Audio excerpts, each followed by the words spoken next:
What is going on, YouTube? Welcome to our live Q&A where we answer as many questions as we possibly can for you about anything steroid related and in general bodybuilding and performance enhancement. So if you guys have questions, I really suggest that you put them down below in the comments and we will get to them as soon as humanly possible. How's it going, Adam? Hey, what's up? Got the new camera today. You're looking handsome today, dude. Just fucking shaved one. You're looking really good. How's life been? It's been good, man. It's been good. Deloaded last week, much needed. Realized I'd overextended way too much and was basically fucked up. But now back to training, feeling good. And yeah, things are progressing. Good deal. Good deal. The camera looks good. Yeah, no, it's good. I literally just arrived yesterday and set it up. It's been working quite well. You just need to change probably the location of it to maybe right in front of you or something. Yeah, I'm still figuring that out. My desk's got a bunch of shit on it. So yeah, figuring where the best position to put it is. You're getting there. How do I sound? I got a new mic too. Yeah, it sounds good, dude. Fuck yeah, bro. It sounds really cool. I'm excited to actually record some in-depth content with it when I have the opportunity to. Okay, so this week I know we had a couple comments come in on the previous YouTube live that we did, so I'm going to pull those up. But did you have anything that you had come across Instagram or anything else in general? Yeah, I mean, honestly, I got a couple of questions, which I mean, it's a bit of opinion, but also there's scientific evidence behind it. Like people like, why suddenly is there just an upsurgence and everyone wanting to use Primobolan? Why is Primobolan? I mean, it's not recent for us, but for some people, now that maybe it's hitting a bit more of the social media trends and seeing a lot online, people, I mean, actually, I was like, I think 3 times yesterday, maybe because I made that joke about my hairline with Primobolan, but like, why Primobolan? Why Primobolan over Masteron? Why Primobolan over Tren?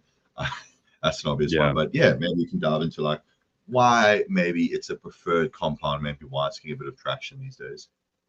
Yeah, I mean, I think it's such a diversified question because there's a lot of answers you could have. Realistically, I think that the reason it's most preferred is because ultimately Primobolan has better research supporting that it actually causes lean mass gains. Whereas our friend Steve kind of did a very big deep dive. I don't know if he's published a video on it yet, but I know he put in the work and he found virtually no studies correlating soft tissue growth with Masteron. And that's kind of been the same thing that a lot of people in the industry have. And I'm not saying that that's necessarily true because likely it's not. It's still an androgen. Androgen's active in the androgen receptor. Like it has to happen in a certain way if it is a DHT derivative. But there does seem to be supporting evidence to say that it probably isn't as effective as other compounds in terms of actual growth per milligram, if that makes sense.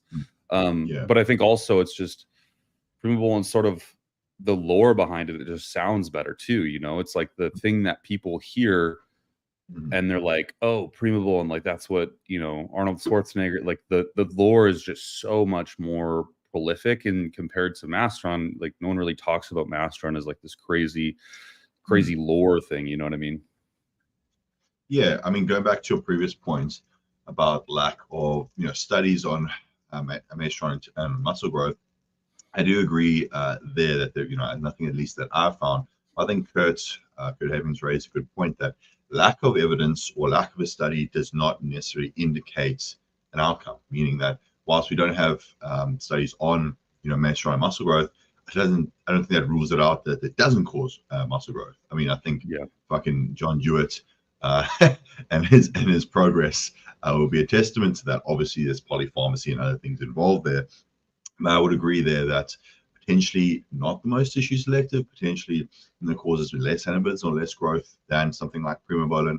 And then I also have to agree on the other end that I think Primobolan, in my opinion, is a preferred compound opposed to Masteron. But again, at the end of the day, I know we say this a lot, but it really depends on like what you respond to, what you have available, because we always, you know, hear time and time again, like, you know, getting real Primobolan for many people in first world countries and Western countries, it's actually really hard. I gave my own experience in Australia where, I was doing HPLC testing on batches of Primobolan I was getting, and no joke, I've tested well over 10 batches, and if memory serves correct, at least 9 of those batches were either false, significantly underdosed, or just a completely different compound. The point where, yeah, I preferred Masteron just because I was like, well, fuck, at least I'm quite certain it is Masteron. Yeah, I think that's the same thing. I tell clients this all the time. I'm like, if you have a choice to spend, legitimately, if we're getting real Primobolan, you're spending like $100-ish a week for 300 to 400 milligrams per week, right? So you could spend that much and hope it's real, even if it is pharmaceutical grade, and you spend a shit ton of money, or you could spend much less, like literally a third of that on Masteron, maybe get slightly diminished effects, right? Like maybe a 10% reduction in total overall effect, but it's real. Like the reliability is there, and you don't have to guess, and you potentially taking something that you expect to do one thing isn't going to happen. And when it comes to steroids, it's like when things are faked, it actually really sucks, because ultimately we don't have time. Like, we won't know until 5 or 6 weeks into the thing, right? And so now you've wasted 5 to 6 weeks of time trying to do a growth phase, and ultimately the steroids were underdosed, faked, or just completely something other than what you've expected. And I think that's where it can become so detrimental, because you've spent money on it, but now it's also costing you a fuck ton of time. And if you're a competitive bodybuilder, your off seasons are limited, and that's super disenabling to progress, I guess, is when you have that sort of limiting factor placed on you. Definitely. Yeah, no, 100%. Yeah, 100% agree there. I mean, I would say even it's even worse when you get like testosterone faked. That was another issue I faced when it was very hard to dial in your testosterone dose, but also the DHT derivatives being fake too. I think is just as important, because most of us use DHT derivatives to control our estradiol, and with that main mechanism of control is either faked or incorrectly dosed. How do you dial it in? That's when individuals do sometimes get like sensitivity around the nipples. Next thing you know, you develop gynecomastia, and obviously there's other ways to deal with it with an AR or a SERM like raloxifene or tamoxifen. But it's one of those things where you would prefer to get right from the get-go. I mean, so much so that I used to try and get like monthly sex hormones in Australia just to see that. Yeah, I don't know, that was easy. It was easier testing my sex hormones than going and getting each batch of testosterone lab tested, and that was like the only way to do it. But yeah, going back to the Primobolan thing, that's typically why. And also I found too, I think, again, there's a bunch of research on it where they look at the metabolites of Primobolan, and it seems to act more of an aromatase inhibitor than Masteron, acting more like a SERM, is my understanding. And for me personally, I'd rather see my actual serum estradiol levels reduce than just basically have no estrogenic side effects, and then do my blood work and see my estradiol being high because I'm running Masteron. And again, individual variants here, I found with myself that I need a much greater dose of Masteron to get the a lesser effect in estrogenic activity as opposed to Primobolan. Like Primobolan, I found almost, if I were to throw numbers out there, twice as potent, in the sense that if I run like testosterone and Primobolan a 1-to-1 ratio, estradiol will be in range, if not significantly lower. But Masteron, for whatever reason, with myself personally, I was finding it was almost a 2-to-1 ratio of like testosterone to Masteron. Again, a lot of individual variants there, the quality, the dosage, etc., etc. This wasn't pharmaceutical Masteron, but that's something that I personally experienced. Yeah, I have actually. So again, I'm very lucky in the sense that I don't really aromatize crazy, and I can run something like a gram of testosterone without any aromatase or any estrogen control. But I have found in other clients, though, that it is definitely true where it's that 2-to-1 ratio is more relevant to manage estrogen. Because I have guys who will be on a 1-to-1 and they still get estrogenic side effects. And it's so tricky as a coach, because it's like, how do I know the product's real? Like, they're not in Thailand. They can't just go down the street and get shit. And it's not like they have resources to test if it's real. Like a lot of, like Steve and and Paul and a lot of those guys have the resources to just simply test something without really caring about a couple $100 going down the drain. But a lot of these clients don't have that kind of money to just liberally dump into this. So it becomes a kind of hard and tricky situation, which is it the Masteron that's causing the lack of the inhibition of estrogen, or is it the actual product that's fake? You know what I mean? So it's hard to say, but I do agree that generally speaking, though, for what I see, it's definitely more of a 2-to-1 ratio. And I think also Primobolan is oddly enough more sustained. It's more consistent with that too. Whereas Masteron, you can be managing your estrogen and then suddenly it just kind of like doesn't work at a certain point. And so you have to tweak the dose, and then it might be enough. It might be too much. It might be, it's hard to say. Whereas Primobolan, you kind of put it in, it's like plug and play, and it's pretty not complicated. You can plug it in and it just forget about it, and it just kind of works in the background.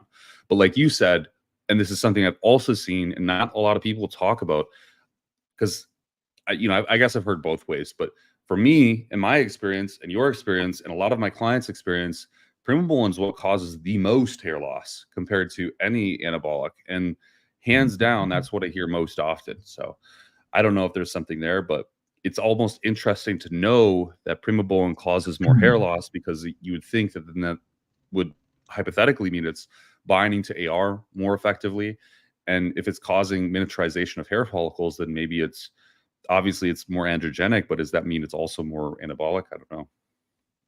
Yeah, that's an interesting one too, because that's something I often always discuss with people, just when we're discussing PEDs in general, maybe discussing like, conversion to DHT and, the effect that does have on hair. And anecdotally speaking, I found with myself, like, I didn't actually get much of any hair loss from Masteron at all, which is quite surprising. So for me, I thought I was a lucky individual who potentially wasn't predisposed to it, didn't have any issues. Then all of a sudden started using Primobolan and started having, hair shedding from that. And it was like, wow, okay, didn't really expect this, and found like, anecdotally speaking, that was the case for many other individuals. Now, you may say, well, Adam, fuck, how your Masteron was real? You're correct. Masteron could have been under this. Masteron could have been fake. There's many factors that could have been come into play. But again, I think, obviously you have to take things with a grain of salt when it comes to anecdotal evidence. But I think that for me, there does seem to be a bit of a trend or coincidence with people that I speak to, where it's like, oh yeah, Primobolan caused me to have hair loss. Oh yeah, I shed a lot on Primobolan. And I think, what you touched on may be correct, where maybe it binds more at the AR receptor, or potentially, has a greater conversion to DHT. I'm not sure, but that was just my experience too. So usually when I tell people, if you look at Primobolan, have you had any hair shedding? Are you putting any sort of alpha 5 AR inhibitors in place, whether topical or orally? Are you predisposed to losing your hair? Do you give a shit about losing your hair? Things to consider, before you just take it willy-nilly, so to speak. Yeah, 100%. I agree. It seems to be the drug that causes the most growth and the most hair loss. So I don't know. You decide down in the comments below, I guess. So I have another interesting point that I wanted to make, and that's not much. It's not much of a Q&A as it is just I think a point that needs to be addressed. I don't know if you saw this already, but I posted it on my Instagram. Oh yeah. Yeah. So this is Jose, and he goes by many names, Joseph, Joe, whatever. But I call him Jose. This is him. Again, this day is very, very, very similar in terms of what he did the day prior to this, waking, and then the day, which is we had him check in at basically when weigh-ins are, because we're trying to make weight.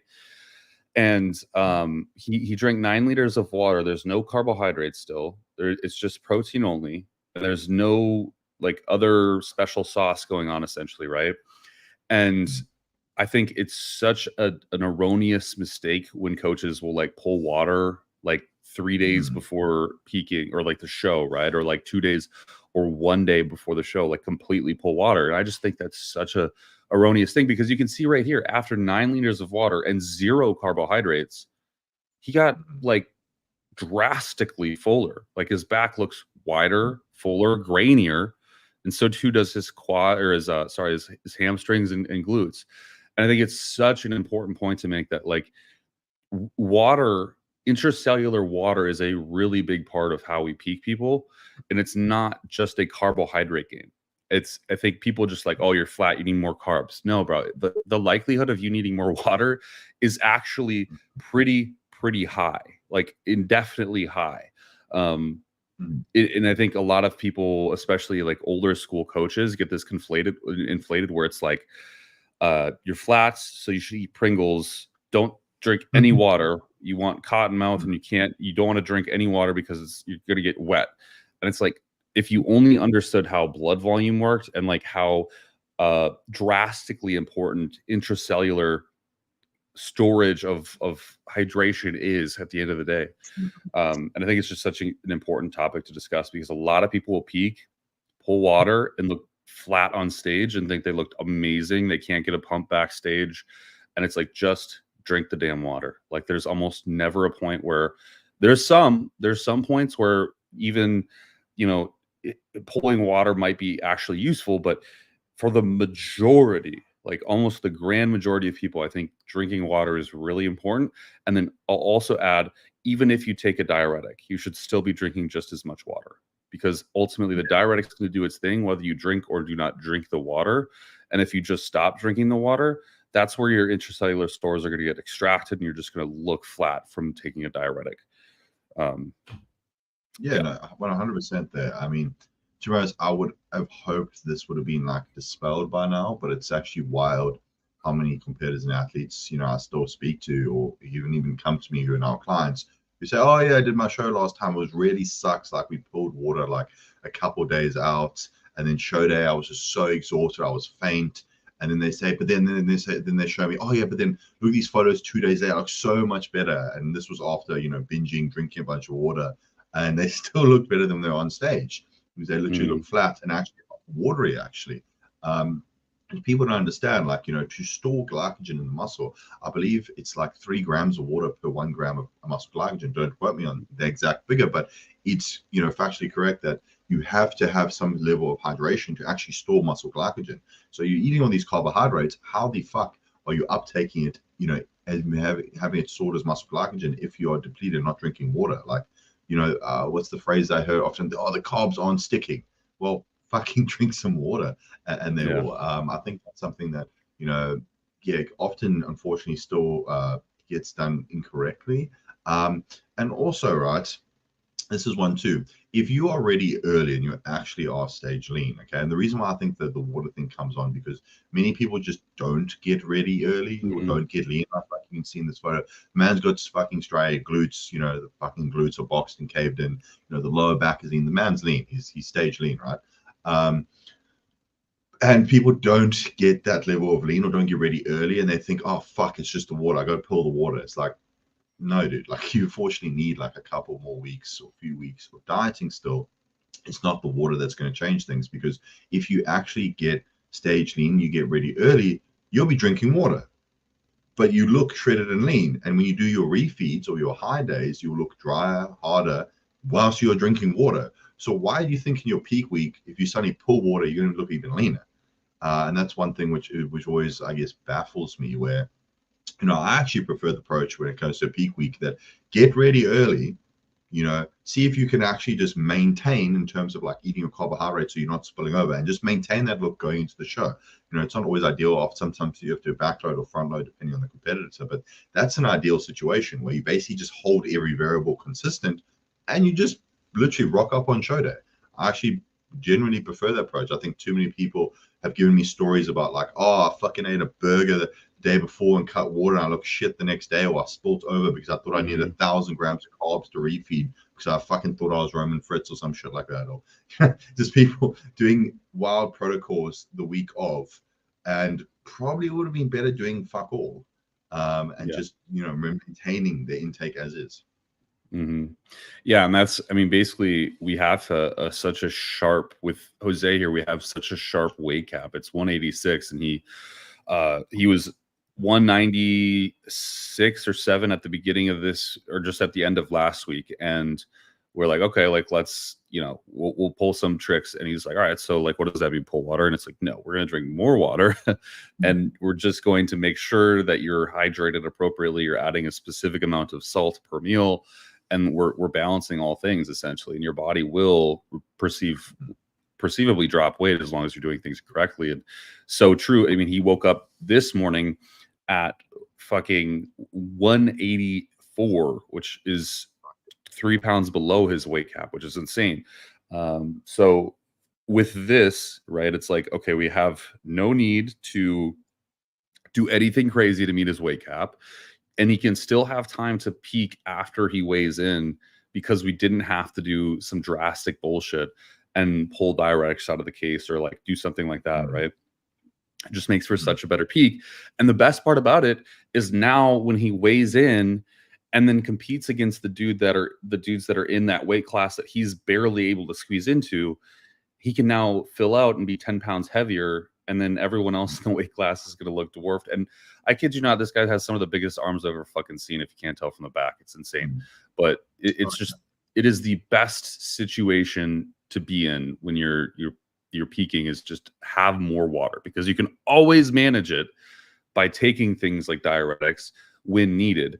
But if you stop drinking water, it's very hard to manage after the fact. And just on the point of diuretics, this is one I think I want to give a bit of a caveat too. I generally think most people should not be using diuretics unless you've tested them, you have experience, you understand, you know, the half-life, when they peak, etc. And even then, right, even if you know the half-life when it peaks, if your show runs late, you might be fucked if you take a diuretic and the onset is way earlier than when you go on stage. And then it usually results in a bit of a mess. So when it comes to diuretics, it requires a fair bit of experience, you know, understanding how you react, understanding the half-life, understanding the peaks. And even then, with all of that, it's still a fucking gamble, because I've had it with many shows. I mean, we had it with the Olympia, was it last year or the year before, where the guys were on stage super late. Yeah, till 2 a.m. Yeah, exactly. Lots of people are blaming some of the looks, because I'm sure a lot of those guys slammed some diuretics, and shit was, you know, holding that look for that long was not a good idea. And probably the guys who didn't use any diuretics, probably the ones who fared a lot better. So that's why I say for most individuals, like, you know, just be I guess be honest about things. I know it's tough when you're in a prep where like your mother, grandmother, everyone at the gym is telling you, oh, you look fucking great, you fucking shredded, and it's like your glutes are still not in, and it's like, okay, I understand, to the average person you look fucking amazing and you've worked hard, but like there's a difference between like shredded and stage lean, and I think that's what people don't realize. And diuretics and, you know, definitely pulling water is not going to save you. Yeah, it's in fact going to make it worse, especially if you're not in shape, because then you're flattening out, and that fat now is being pressed up against less by the muscle underneath, so you look almost cloudier or softer, and that's not a good place to be at all. It's the worst outcome you could probably have on stage. So yeah, I mean, those are some pretty good fucking points. I just think it's so important, because I see it. I think we both see it so many times, is like, just stop drinking water. So there's one other thing that I think was, I got so many DMs about this reel I posted about noses growing on bodybuilders. Like I had, you know, some of our clients, some of the clients that you actually coach, messaged me and they were like, oh my God, like, is this going to happen to me? Like, they got super worried, and it's like, slow down, like, it's okay. But I think it was worth talking about, like, what sort of architectural changes happen to a bodybuilder, not in terms of muscle, but in terms of structure, facially, bone structure, things like that, that can truly happen over a career's worth of time, being exposed to things like growth hormone, insulin, obviously anabolics, and other peptides. Yeah, we know that we can have extremities grow. I mean, as we all know, you know, growth hormone and its downstream hormone, IGF-1, has an effect of, you know, systemically growing everything. So that can include your extremities as well, like hands, feet, noses can grow. I mean, anecdotally, it's true. Like Dave Palumbo, if you're familiar with him, he had like size 13, size 14 feet, and he's not the tallest dude ever. And I think that was a byproduct of growth hormone. So that can be a potential side effect, you know, from using excessive amounts of GH. But, you know, let's pull back a bit. You know, these guys are using very large amounts of GH for large portions of time. If you're an individual, you know, if I were to give a ballpark figure, I would say using maybe 2 to 6 IU, I would say maybe some growth, but not that significant. If you are open heavyweight bodybuilder and you're pumping 10 plus IUs of GH, sure, there might be some growth there. But again, there's a lot of individual nuance there. Personally, I've only really seen or experienced any sort of growth to that level to individuals using 10 plus IU, you know, daily. Again, that quite may vary, but there's something to consider. So yeah, if you think you're blasting 10 plus IUs of GH, consider if that is something which you're okay with. Yeah, I think, and I'll actually, I'll pull it up because I posted a picture about this not too long ago, or even better yet, I'll pull up the YouTube video that I pulled that picture from. But I think that it's more of a matter of how long you expose yourself to a high dose of growth hormone. I don't really think androgens are going to make too many architectural changes in males as far as, you know, nose, ears, stuff like that. I do think you're going to get like jaw changes. Like my jaw changed a lot when I got on androgens. I do think you'll get more hair and stuff like that, but I don't think much of the bone is going to change, or the cartilage or soft tissues that you get when you sort of take growth hormone and insulin. For me, at least, my nose has grown a lot since getting on large doses of growth hormone, which is, you know, also part to aging, I guess. But it's true that I think my nose has gotten pretty fucking big since starting growth hormone. And then also what's kind of notably happened too is like my nostrils. I don't know if this has happened to you, but my nostrils or my nose in general, it's kind of thicker to a point where it's much harder to breathe through, if that makes sense. And it's a very interesting thing. It's hard to explain. I'll pull up a video here if I can and find like a good example, but you can kind of pretty easily tell. And I think Steve did a really great video on this too, where he kind of showed the exact changes that are happening to him real time in terms of his face since getting off large dose cycles. So here is like the first video I ever posted on YouTube. This is crazy, slightly embarrassing, but like you can, I guess, from my perspective at least, it looks like my nose is a lot different in size, and specifically my jaw. I feel like my jaw now is a lot bigger, and my skin is definitely not as like close to my face. I don't even know how to explain that. Like I feel like my face is generally more inflamed than it used to be before. And it's a really interesting concept. Now, obviously, like here I'm so much smaller. I think I'm like 180 pounds or something, right? So it's hard to gauge, but you can definitely see like some facial structure changes. Obviously a hairline change too. I wish I had that deep of a hairline these days, but I simply don't. But yeah, I do think there is some structural changes, but again, we've been doing this for years and years and years, and it's really gonna change when you've been doing anything for that long, right? Anything for that long. But I do think that my face is deeply changed in some ways. Yeah, I mean, definitely here. I mean, architecturally, I think mainly your jaw, and I experienced the same thing too, where like I might have had a weak jawline, but I definitely noticed that my jaw just got more pronounced for androgens. Again, I don't know if this is related to, but I'm like, especially when I train, I chew a shitload of gum. Yes. And sometimes when I first started, when I first started training, I used to get DOMs in my jaw. And I always wondered if like potentially I was actually like, you know, causing a hypertrophic effect in my fucking jaw and my mandible and my jaw muscles there, because it was one of those things. I used to get DOMs in my mouth, literally, also from chewing food, and then, you know, it sort of like dissipated, and that to me sort of indicated that maybe I was adapting, which again sort of potentially changed my jawline. And I don't know, for most males, I don't think that's necessarily a bad thing. Obviously the extremity growth is the one where it's like, okay, do we necessarily want that? But, you know, we've never said bodybuilding is necessarily healthy and or safe. And unfortunately, these are things that, you know, come with it if you are, you know, trying to push that high level. Yeah. Yeah, it's definitely, I guess the most typical features you'll see when someone's like abusing a lot of steroids over a long period of time is like, I kind of noticed like the brow ridge changes a little bit, where it protrudes a little bit, and then they get like sort of the wrinkles on their forehead because of that. Nose will change in size. I think ears get a little bit bigger. Jawline becomes more defined and protruded in a way. And then beyond that, the other thing that you'll notice in a lot of old bodybuilders, Jay Cutler, Ronnie Coleman, Dave Palumbo, is that their elbows are a lot. Oh, yeah.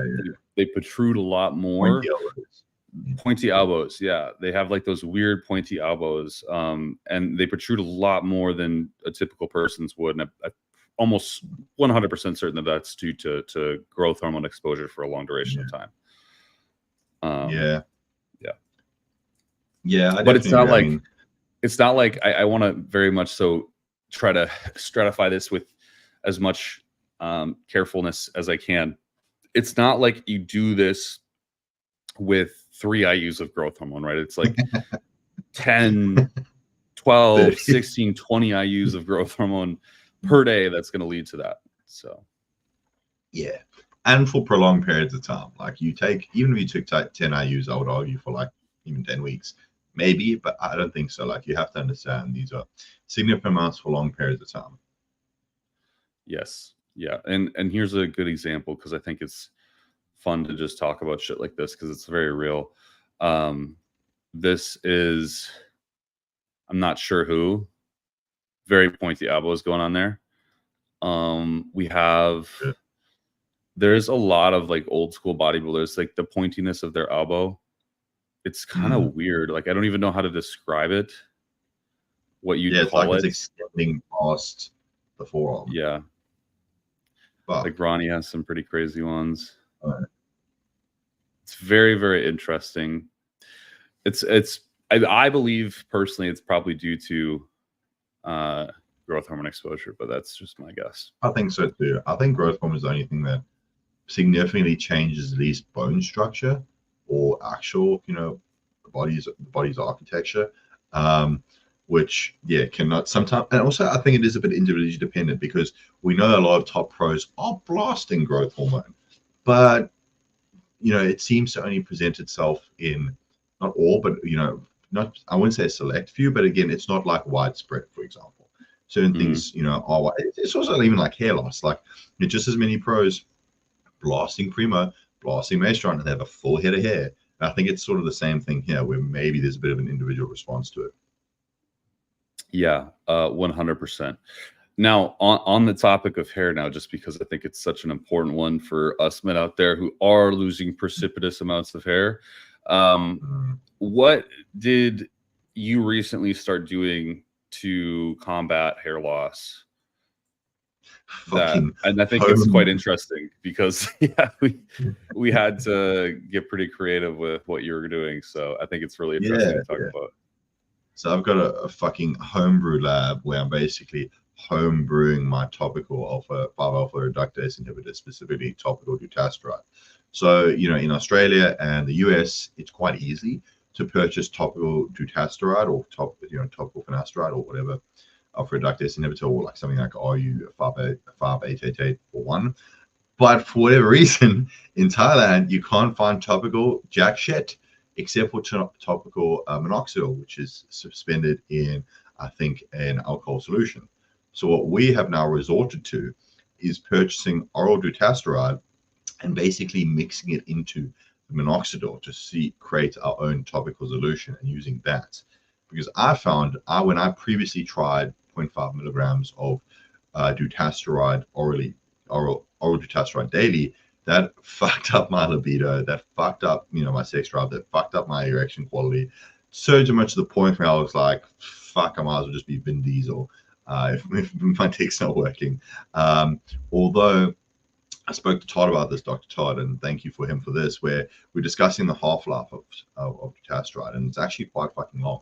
So he has a protocol, which, is pretty fantastic, where it's like microdosing, or, minimizing the dose of the oral dutasteride. So take it maybe like once every 10 days, once every 7 days. Basically find what you can tolerate that doesn't affect your libido and have any other deleterious effects on your sexual function, in combination with topical solutions, topical dutasteride, topical minoxidil, topical research chemicals like 5-8841 RU, and that way you can better manage your hair loss without having the negative side effects of just taking oral dutasteride daily and being like, well, fuck, do I want hair or do I want my dick to work?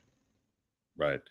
And I think that's brilliant. What I was doing in the States was a topical product, and it was honestly, I actually contacted this company to ask if they would ship here.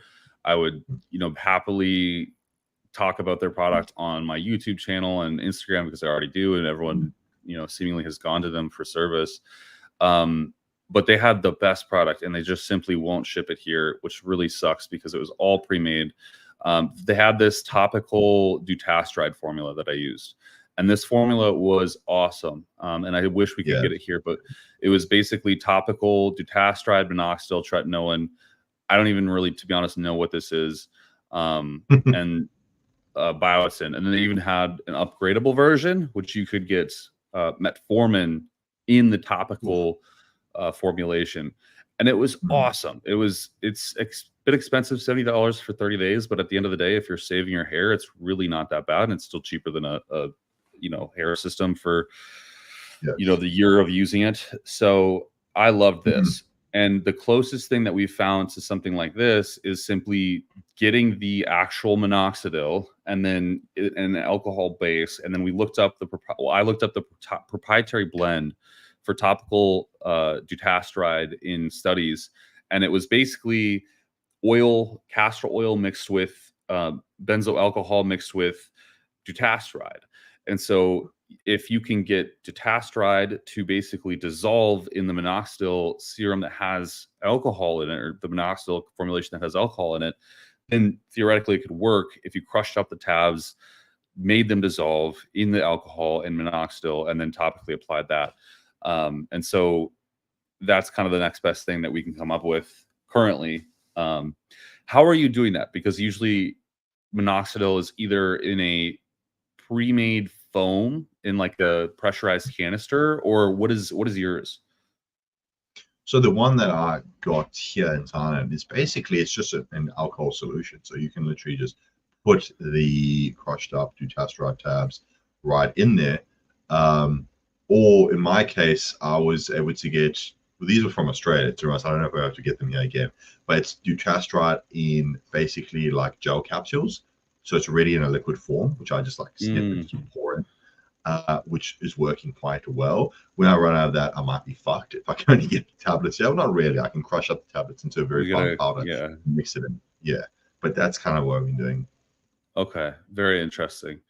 Yeah, so I'm putting an order in with the pharmacy today. Actually, I already put it in for dutasteride, a bunch of growth hormone, and minoxidil. So hopefully I can get minoxidil that is able to accept crushed up minoxidil. Okay. I believe it was 5%. Okay. So I did find a 15% version. Whether it is 15%, I don't fucking know. Yeah. But I was on Lazada, right? Yeah, literally Lazada. Yeah. Surprised there's not growth hormone on Lazada. Yeah, I typed it in. I'm not gonna lie. I tried typing it. There was nothing. So I was pretty upset about that, for fuck's sakes. Yeah, and I do think that would, hopefully it'll be successful. We'll be the ones to tell you firsthand for sure.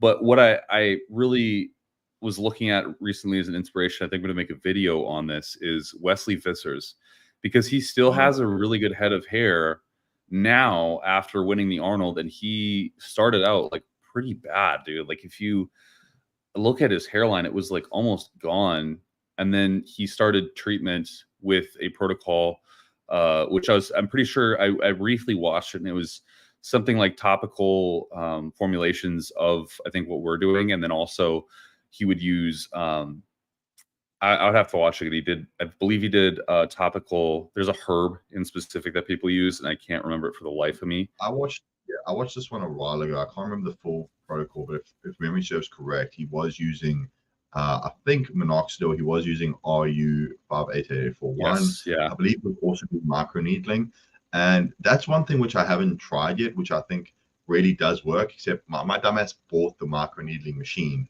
and I left it in Australia. But honestly, everyone I've spoken to who I've seen has done microneedling says it works almost better than the minoxidil itself, where using them also in combination works really, really well. So yeah, it's something I should probably just fucking get it shipped over. But it's like tattooing your head and bleeding out your head like once or twice a week. I mean, yeah, not ideal, but realistically, I should just shut the fuck up and do it because it seems to produce really good results. yeah, it does seem to do pretty good. And it's I have I have a microneedling roller, a derma roller. Um, I haven't had a lot of success with it, but that's because it's a roller, and I don't think the needles are also big enough, deep enough to get a tangible effect.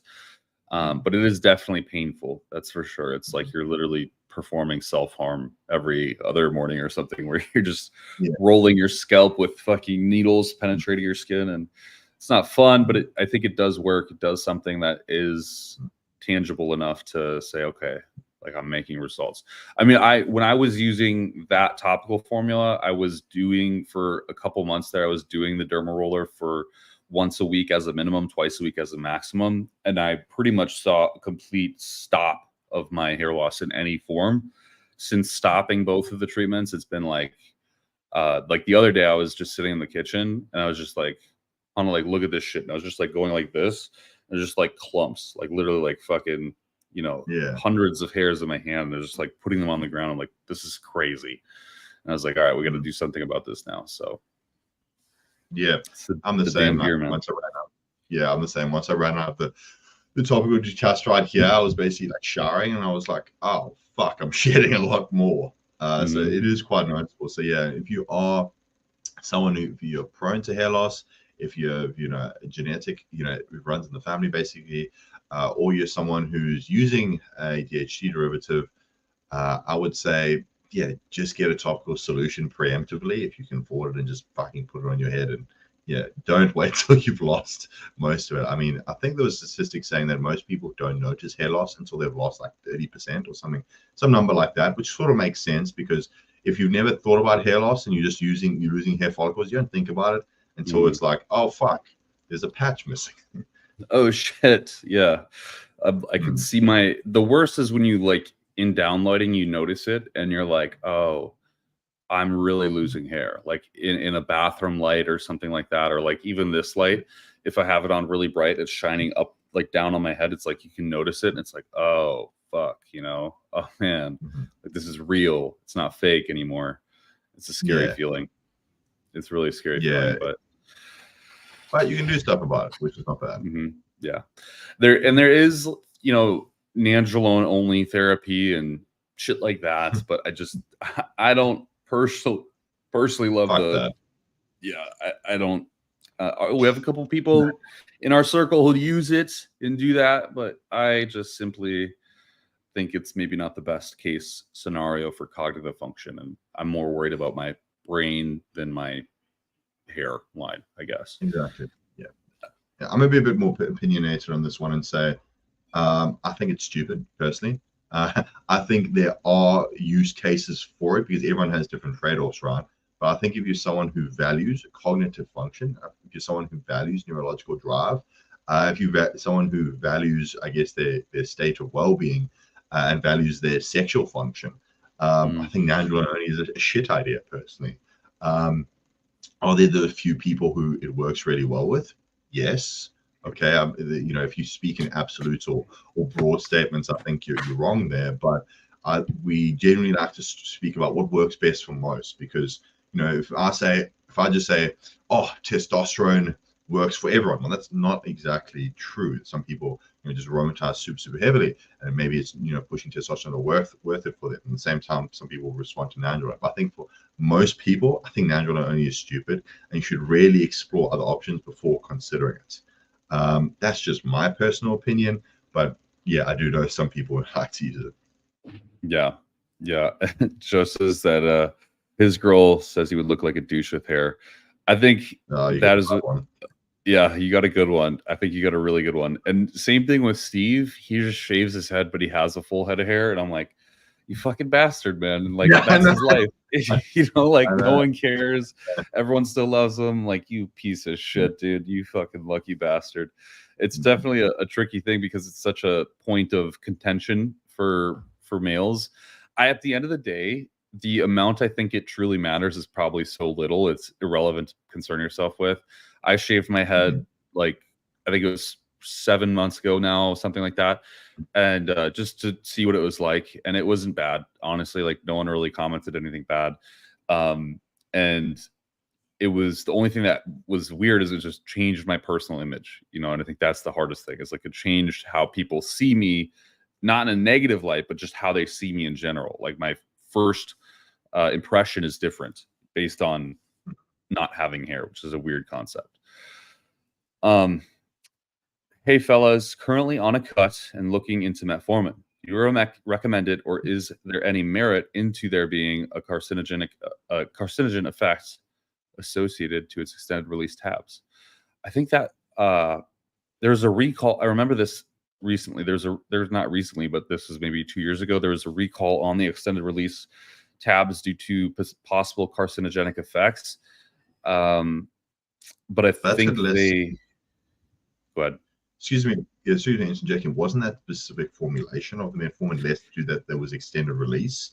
Yeah, it was. I'm pretty sure, if I'm recalling correctly, it was from a specific company that had the patent for the extended release, and not some of the other generics out there. Yes. Yes. I'm almost certain of it. So, and I believe the company was one that it's just it's not out there anymore. You can't buy it. And I'm forgetting which one it is, but I believe extended release is fine. I just don't use it personally. I don't. Have you used it ever? I've personally never even had a need to. I have in Australia, and the reason why I also brought that up because I actually saw that recall too, but it didn't affect any of the stuff on the Australian market because I believe it was a completely different manufacturer. So it was more to do with the manufacturer. I did use the extended release because I was finding that the half-life of metformin was shorter, and especially in a surface phase, I was finding I was basically just forgetting to have it multiple times per day. So I was like, okay, let me try the extended release. It worked. But at the same time, my personal tolerance for metformin isn't high. Where if I have like over 750 milligrams or even about 500 milligrams daily, I just start shitting myself. I get a lot of gastric distress from that. So that's the reason why I went opted with that. But yeah, do you want to jump into the question, or you want me to start with it? Yeah, you can start with it for sure. Okay, so looking at metformin on cut. So with everything, right, it really depends on what your specific needs are. So specifically with metformin, the primary use we use it for is, it's developed for type 2 diabetes to basically control blood glucose. Okay, basically it works through a bunch of different pathways, but helps, basically eliminate or reduce, blood glucose. And in a deficit phase, I would, preface by saying, probably not initially, because you're going to have less carbohydrate intake. You're going to be doing cardio. It's going to reduce blood glucose. But metformin seems to also affect a bit of an appetite suppressant effect, where it could be beneficial in a deficit phase for that reason. In conjunction with that, if you are running it on if you're doing high days or doing refeed days, it could have some beneficial effect there. But generally, I would prefer more in an off-season setting where we see, elevations in blood glucose, more carbohydrates. You're basically trying to maintain insulin sensitivity and have, good or optimal blood glucose, anywhere between 80 and I would say top end maybe around 90. Okay. So typically I would say you don't need it, but it can have some benefits when it comes to like appetite suppressant, or if you're just an individual who has high blood glucose. But after a certain point of time, when you're lean enough in the cut, I believe that you can pull it out. It's not going to have any detrimental effect. Yeah, I do oppose your opinion a little bit, and it's more so in the off season. Okay. In the off season, I would rather use something like berberine, even though it's very similar in terms of its effects and pathway. I just don't love antagonizing the AMP kinase pathway too much in the off season, and this might just be me being hypercritical, but post, you know, research showing that AMP kinase can kind of inhibit mTOR is a reason that I just don't love to use it. It's not necessarily saying that it would cause any inhibition of growth, but if we're pulling out all the stops for other things, it's maybe for me not the best thing to apply. And this is with absolutely no evidence behind it, right? This is just talking complete opinion at this point.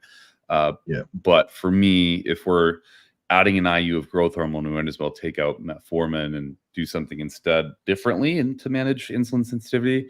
But I do think in a cut or on a refeed day, like you mentioned, I think it can be very useful and have merit for sure.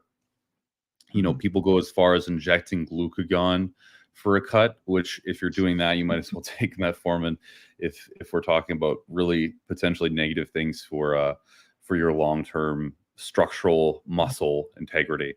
And I am looking into it right now just to look at the brands, because it was a while ago. It was 2020 that had officially been investigated by the FDA, and then it was in 2022 that it actually got pulled. But there was only 2 brands that had a higher tolerable amount of NDMA, which is a known carcinogen, and it was Amneal Pharmaceuticals and Apotec Pharmaceuticals. So both of which no longer have sold products for a while, and I've never seen them on the underground lab anyways market. So you're pretty much good to go. If you get extended release, just make sure it's not from those 2 companies and you're fine. But I'm pretty sure those 2 companies are no longer functionally in business anymore. And they were also American companies, not other foreign companies too. So if you're already buying your metformin from, like Adam said, Australia, or you know, a lot of Americans get it from Turkey these days, it is going to be generally good without any worries. Yeah. So just to conclude, I don't really think you need metformin on a cut. I think there's other compounds that you can look into be more beneficial. And as Kolton mentioned, you know, there is that potential interaction with, you know, mTOR with metformin, which you can consider. And personally, I just don't run it because it fucks up my gut. Where if I'm using metformin, it's really a low amount, and I prefer to use Berberine or Suppressamax. Sandoz, the brand I saw. Yeah, I actually have used that Sandoz. In fact, I've got some right now. And, yeah, I do too. I believe it's fine. Yeah, that's what I use. Yeah, dude, you should be good. Yeah, perfectly good. Well, cool. Is there anything else you want to talk about this week, or was that? Yeah, actually, 1.2. I got that reel that we put up about EQ. I know a lot of people telling that like EQ is fucking terrible. I mean, even in the group chat, I think good old Nick, we were talking about EQ because he wanted to implement it, and a lot of people are giving a lot of pushback there. Do we want to maybe elaborate a bit more so then I can refer to this video instead of fucking explaining it every time? Yeah. So it's such a touchy subject somehow. I don't even know how. I think it's honestly, if you want my real opinion, I think it's because of Victor Black and what he has been saying for a while about it being potentially renal toxic, and that kind of got translated into a lot of other people's curriculums, and that curriculum sort of spread into wildfire and what it is now. But I personally, again, N equals 1, right? And a lot of people are pushing back in our group chat, which has a lot of highly influential people in it, I guess. But I personally just think if you do your own blood work and there's no negative effects, you are probably a higher quality data point than is any research metric that we've looked at. And that being said, the research metrics are all done in animals and in really weird use case scenarios where it's one human case study and the human was using multiple different compounds that just, it was completely an unhealthy situation, had histories of drinking alcohol, like something that you don't want to usually base your points off of. Yeah, if I remember correctly too, I think it was rabbits that they used in New Zealand. I can't remember. It was a while ago where I read the study, but you hit the nail on the head there where I think your own individual response is way more important than studies. And this might be a bit controversial, but let's take a look at like studies on levels of aromatization. There are lots of different studies, but we well know that there's a huge individual variance when it comes to aromatization. So I often see people Yeah. You'll drop that if you use EQ, boys. Yeah, you'll die. Yeah. Black models transcend science, guys. Come on. Yeah. But yeah, like, you know, and people would tell me like, oh, you know, based on this study, I should do like a 1-to-2 ratio of testosterone to DHT or whatever it is. And my answer always is like, your blood work in check.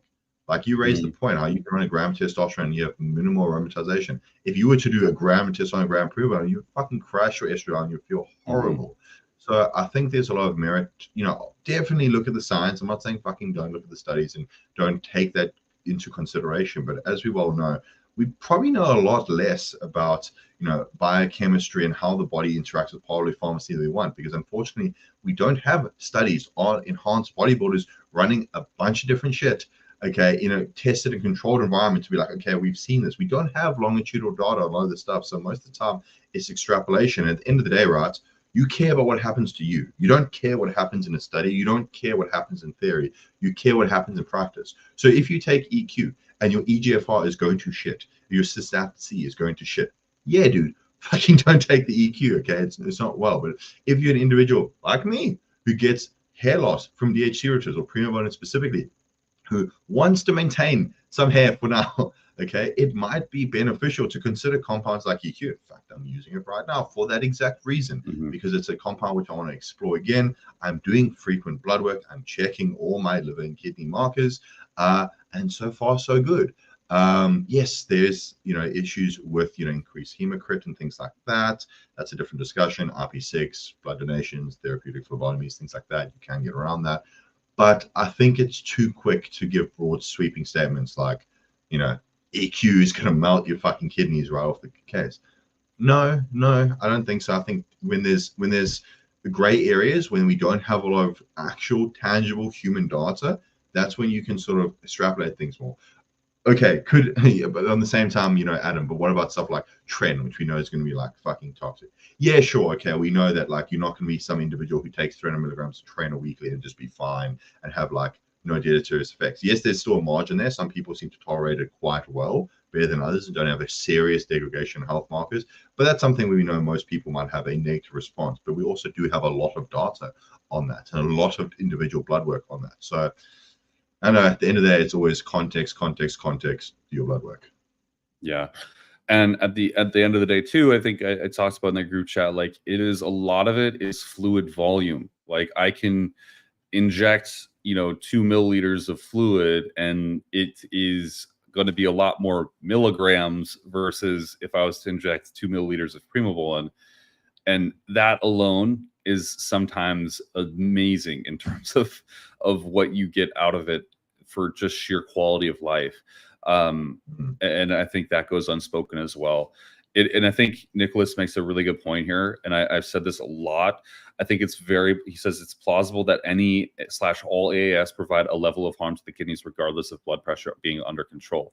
And I think that's such a valuable statement, because at the end of the day, the case studies we have in individuals who came into a clinic with some sort of pre-existing issue said that they were using X, Y, and Z compound, and the clinic actually went ahead and put it into a case study.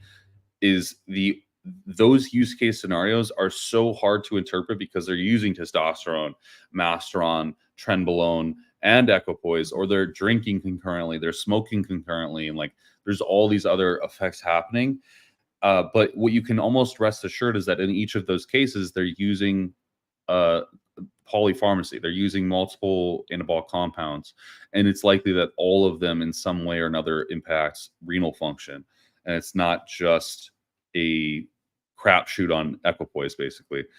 I appreciate you, Jay Gambler. We're here for you, brah, whenever you got questions. Money for test and pills. Thank you. Yeah. More money for the hair. Every super chat is one pure beta test. One injection to the potential pro card, or the penny jar of hair transplant funds that will soon dip into one hair follicle transplant. Thank you. Yeah, that's one follicle. Thank you so much. We're saving up for all the follicles, but that's one, so we're on the way. Yeah, but I do think that Equipoise is a great compound, and Steve said it perfectly. and I wish I could pull up our group chat because there's a lot of stuff that I'd like to cite sometimes in there, but that would be completely inappropriate. Some of the shit we talk about. Yeah. Yeah. But it is the I think the funny thing is Steve said that it is good for the skin. You get a good mood on it, and you fucking train Linsane. And I think that is all you need to know. Like you have good skin, and the return on investment is pretty large in training. And if those two things are true and your health is still intact, I think it's a great compound to use compared to the field of compounds that there is, entirely. Hell yeah, bro. Good job. Yeah, and one other small practical point too is if you're using Primobolan and you are an advanced bodybuilder who's having to use a gram, maybe a gram and a half, maybe 2 grams up there, the sheer fucking fluid volume or oil volume that you're injecting is going to get fucking tiring, if not painful, even potentially causing abscesses and infections. Again, not necessarily that, maybe if the hygiene or injection protocol, went askew, but, when you are injecting large fluid volumes, this does become a potential risk factor. And, when you can get Equipoise at like 400 milligrams per mil, as opposed to the 100 milligrams per mil of Primobolan you're injecting, that's something to consider. And, we know a lot of top guys, we know a lot of guys using a fair bit of stuff, and they'll tell you, fuck, dude, I don't want to do another shot because I don't want to be doing fucking more than 3 cc's a day every fucking day, or, splitting it up into multiple insulin syringes, trying to pin every fucking spot available because there's that much fluid, because, they're using compounds which don't have a lot of milligram per mil dosage. And that's something to consider. Don't get me wrong, I'm not saying you should poison yourself if you're getting shitty health markers back on blood work just because you want high concentrated stuff, but it's something to consider if your health markers are all in check. Yeah, it's something to consider big time, for sure. Yeah, and I think that's so true. There's a good point to be made here, and I was talking to someone who formulates these drugs, or not formulates them, but creates them, as actually like a lab tech in a place that manufactures them. And it is very true that Primobolan, the reason it's a 100 milligram per ml shot is because it doesn't go well in higher concentrations. Like it becomes very viscous and hard to even use in terms of its actual actionability when it's 200 milligrams or higher per ml. And so you see a lot of these UGLs producing. There is some that I've seen that do 200 milligrams per ml, 300 milligrams per ml, and that's not real Primobolan. Like, I'm sorry, it would look like legitimate honey if it was that high of a dosing.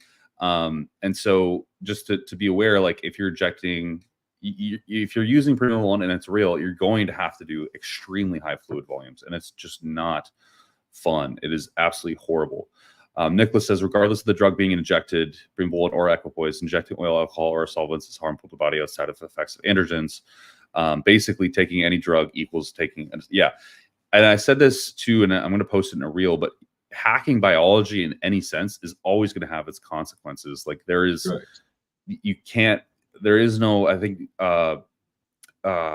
Broderick Chavez said this once. He's like, there's no free lunch with biology. It's like you can't do something and completely alter your state of, like, you're in this lane with your biology, and if you take something to alter it and you enter this lane, there's going to be a negative action to that action. Like there's going to be a negative outcome, and whether that's an immune response from injecting oil, whether that's muscle scarring due to injecting oil, or whether that's a long-term consequence to your health and function due to that compound that you did inject, like you're going to get something in return for what you got from altering biology. And that's cognitive too, right? Like hyper dopaminergic people who are abusing dopaminergic drugs get brain loss or cognitive function loss, and their gray matter shrinks over time. So there's not always this like overwhelming benefit to altering biology. There is drawbacks.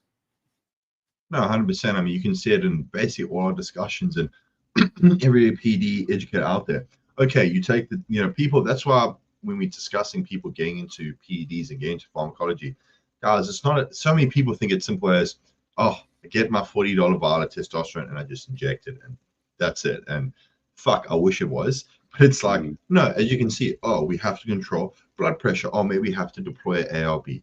then we have to look into the estradiol and the fact that, the level of aromatization and how we're going to control that.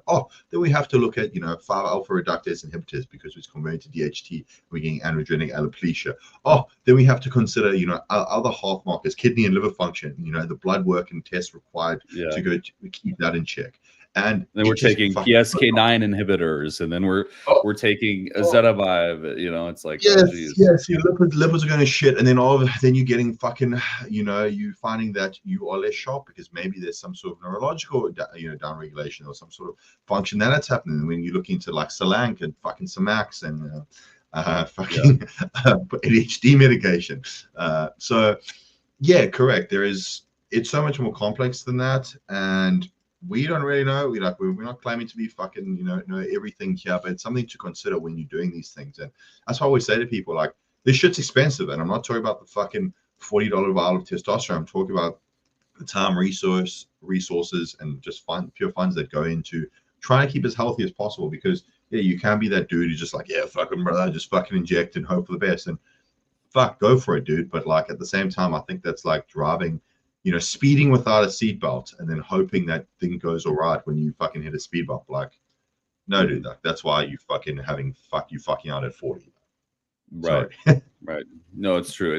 It's the same concept. Like I have a fast ass fucking motorcycle, and I posted a reel on my Instagram the other day, and it's Sangkrat here in Thailand. And it's like literally outside of my house right now, there's a water tanker spraying people with like a fire hose, like enough to knock people over on a moped, literally.